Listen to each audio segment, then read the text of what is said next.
Hello.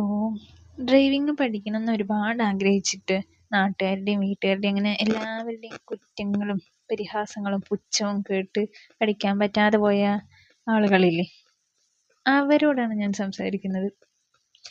ഇത് കൂടുതലും ജെൻസി കിഡ്സിനോ അല്ലെങ്കിൽ മറ്റുള്ള പുരുഷന്മാർക്കോ റിലേറ്റ് ചെയ്യാൻ പറ്റില്ല. ഇത് കൂടുതലായിട്ട് റിലേറ്റ് ചെയ്യാൻ പറ്റുന്നത് ലേഡീസിനായിരിക്കും എന്നാണ് എനിക്ക് തോന്നുന്നത്. ഒരുപാട് കാലം പഠിക്കണം, ഡ്രൈവിംഗ് പഠിക്കണമെന്ന് ഒരുപാട് ആഗ്രഹിച്ച് നടക്കുന്ന ആളുകളുണ്ടാവും. പക്ഷെ അവർക്ക് പല കാരണങ്ങൾ കൊണ്ട് പഠിക്കാൻ പറ്റിയിട്ടുണ്ടാവില്ല. അതിപ്പോൾ ചിലപ്പോൾ അവർക്ക് കോൺഫിഡൻസ് ഉണ്ടാവില്ല, അല്ലെങ്കിൽ പേടി ഉണ്ടാവും. ഇനിയിപ്പോൾ അതും അല്ലെങ്കിൽ പഠിപ്പിച്ചു തരാൻ ആളുണ്ടാവില്ല. ചിലപ്പോൾ അവരുടെ വീട്ടിൽ വണ്ടിയൊക്കെ ഉണ്ടാവും, പക്ഷേ അവരുടെ വീട്ടിലുള്ള ആൾക്കാർക്കാണെങ്കിലും പഠിപ്പിച്ചു തരാൻ താല്പര്യം ഉണ്ടാവില്ല. ഇനിയിപ്പോൾ ഫ്രണ്ട്സോ ആരും ആയിക്കോട്ടെ, പഠിപ്പിച്ചു തരാൻ താല്പര്യം ഉണ്ടാവില്ല.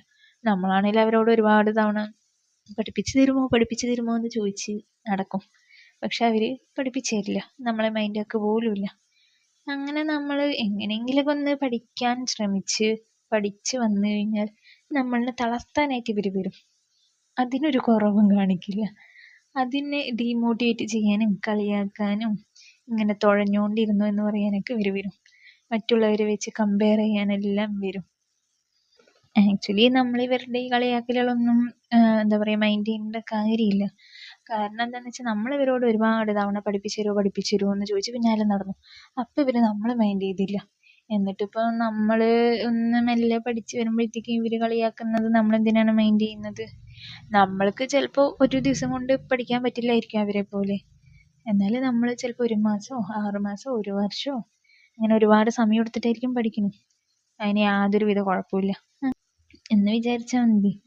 ഇങ്ങനെ കളിയാക്കുന്നവരെയും, അല്ലെങ്കിൽ നമ്മൾക്ക് പഠിക്കണം എന്ന ആഗ്രഹം ഉണ്ടെങ്കിൽ പഠിക്കാൻ എപ്പോഴെങ്കിലും ഏതെങ്കിലും തരത്തിൽ ഒരു സാഹചര്യം ഒത്തുവന്നാൽ നമ്മൾ പഠിക്കുക. അതിന് എത്ര സമയം എടുത്തിട്ടാണെങ്കിലും കുഴപ്പമില്ല, നമ്മൾ പഠിക്കുക. നിങ്ങൾ ആരെയും പേടിക്കേണ്ട കാര്യമില്ല, നിങ്ങൾ ധൈര്യമായി മുന്നോട്ട് പോയിക്കോളൂ. ഞാനും ഇതേപോലെ തന്നെ ഒരുപാട് സമയമെടുത്ത് കഷ്ടപ്പെട്ട് മറ്റുള്ളവരുടെ കളിയാക്കലുകളെല്ലാം ഫേസ് ചെയ്ത് ഡ്രൈവിംഗ് പഠിച്ച ഒരാളാണ്.